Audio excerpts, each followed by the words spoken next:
बड़ी खबर कतर से है, जहां पर अदालत ने 8 भारतीयों को फांसी की सजा सुनाई। ये 8 भारतीय इंडियन नेवी के पूर्व अधिकारी हैं और ये पिछले साल अगस्त महीने से ही कतर की जेल में बंद हैं। भारतीय नौसेना के पूर्व कर्मियों पर इजराइल के लिए जासूसी करने का आरोप है, जिसकी वजह से अदालत ने दोषी मानते हुए इन्हें फांसी की सजा सुनाई। कतर की अदालत के इस फैसले पर भारत सरकार ने हैरानी जताई और कहा कि सरकार कानूनी विकल्पों पर विचार कर रही है। मीडिया रिपोर्ट्स के अनुसार भारतीय नौसेना के इन 8 पूर्व अधिकारियों पर इजराइल के लिए पनडुब्बी कार्यक्रम की जासूसी करने का आरोप है।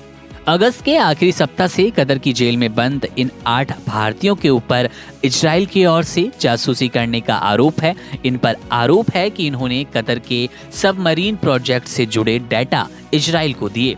ये सभी Dehra global technologies and consulting services के लिए काम करते थे, जो एक कतर के प्रोजेक्ट्स पर सलाह दे रही थी। इसका उद्देश्य उच्च तकनीक वाली इतालवी निर्मित पनडुब्बियां प्राप्त करना था, जो रडार का पता लगाने से बच सकती थी। बात उन आरोपों पर करें जिसके चलते कतर की अदालत ने भारतीय नौसेना के अफसरों को फांसी की सजा सुनाई है। तो दरअसल कतर के नौसेना बेस के निर्माण और अपने अन्य सैन्य के बेड़े के रखरखाव से जुड़ी एक बड़ी परियोजना के हिस्से के रूप में पनडुब्बियों के निर्माण के लिए इतालवी जहाज निर्माण फर्म फिनकैंटियरी एसपीए के साथ 2020 में एक समझौता ज्ञापन पर हस्ताक्षर किए गए थे।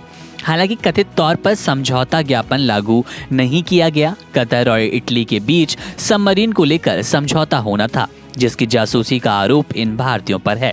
अब सवाल ये बनता है कि 8 भारतीय नौसेना के अफसर कतर में क्या कर रहे थे, वे क्यों मौजूद थे। भारतीय नौसेना के ये 8 पूर्व अधिकारी Dehra global technologies and consulting services में काम कर रहे थे, जो एक ओमानी नागरिक रॉयल ओमानी के स्वामित्व वाली रक्षा सेवा प्रदान करती है। बता दें कि इन 8 भारतीय सेना के अफसरों के नाम हैं captain Navjot Singh Gill, captain Saurabh Vashisht, commander Purnendu Tiwari, captain Birendra Kumar Verma, commander Sugunakar Pakala, commander Sanjeev Gupta, commander Amit Nagpal और नाविक रागेश।